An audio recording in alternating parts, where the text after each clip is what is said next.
지난 8월 10일 문재인 대통령은 수보회에서 한국의 임차인 보호에서는 주요국에 비하면 한참 부족한 수준이라고 했습니다. 여기서 주요국은 독일, 프랑스, 영국, 일본, 미국 등이라고 했는데요. 과연 실제로 한국의 임차인 권리 수준은 주요국에 비해 한참 부족할까요? 한국은 임대차 3법으로 임차인을 보호하고 있습니다. 임차인이 재계약을 요구할 수 있는 계약갱신 청구권을 갖게 되었고, 전월세를 일정 수준 이상으로 올리지 못하는 전월세 상한제 보호도 받게 되었습니다.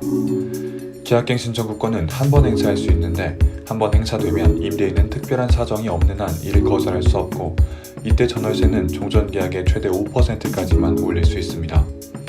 그렇다면 다른 주요국들의 임차인은 어떻게 보호받고 있을까요? 먼저 계약갱신 청구권으로 비교해 보겠습니다. 팩트체크 결과 영국을 제외한 독일, 프랑스, 일본, 미국에 비해 비교적 권리가 낮은 것으로 확인됐습니다. 독일, 프랑스, 일본, 미국 모두 계약갱신 요구를 하지 않아도 계약이 갱신되는 묵시적 갱신을 인정하고 있습니다.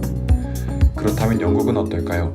현재 가장 일반적인 계약 형태인 단기보장 임대차는 계약 후 6개월 동안 임차인을 퇴거로부터 보호합니다. 또 임대인이 2개월 전에만 통지하면 임차인을 내보낼 수도 있습니다. 다음으로 한국의 임대료 통제 제도는 주요국에 비해 어느 수준일까요? 주요국 5개 모두 규제가 다르고 실제 시장 상황이 다르기 때문에 단순 비교가 불가능했습니다. 그래서 한국 임차인의 권리가 현저히 낮다고 볼 수 없는 것이겠죠. 자세히 살펴보겠습니다. 독일은 가파르게 상승하는 임대료를 규제하기 위해 작년부터 5년간 베를린의 모든 임대주택의 임대료를 동결시키고 정부가 정한 임대료 상한선을 초과하지 못하게 했습니다. 프랑스는 주택을 분리해 기준월세를 산정합니다. 그리고 임대료는 이 기준월세의 20%를 초과하지 못하게 규제하고 있습니다. 영국은 공정임대료를 계산하지만 이를 임대료 규제에 활용하지 않습니다. 즉 영국은 시장 원리에 임대료 산정을 맡기고 있습니다.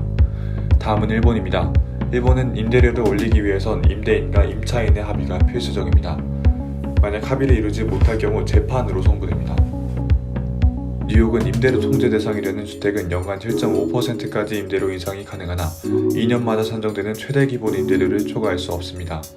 또 임대료 통제 대상이 아닌 주택은 임대료 안정화 제도에 의해 각 지역의 임대료 가이드라인 위원회가 매년 정한 인상률을 넘지 못하게 규제하고 있습니다. 정리하자면 한국 임차인의 권리가 주요국에 비해 현저히 낮다고 단언할 수 없는 것입니다. 각 나라마다 주택시장 상황이 다르고 규제의 종류도 다양하기 때문에 단순 비교할 수 없는 것이죠. 한국의 주택시장 문제를 해결하려면 서양 선진국과 무작정 비교하기보단 더 객관적이고 사실에 기반한 근거들로 정책들을 고안하고 추진해 나가야 하지 않을까요?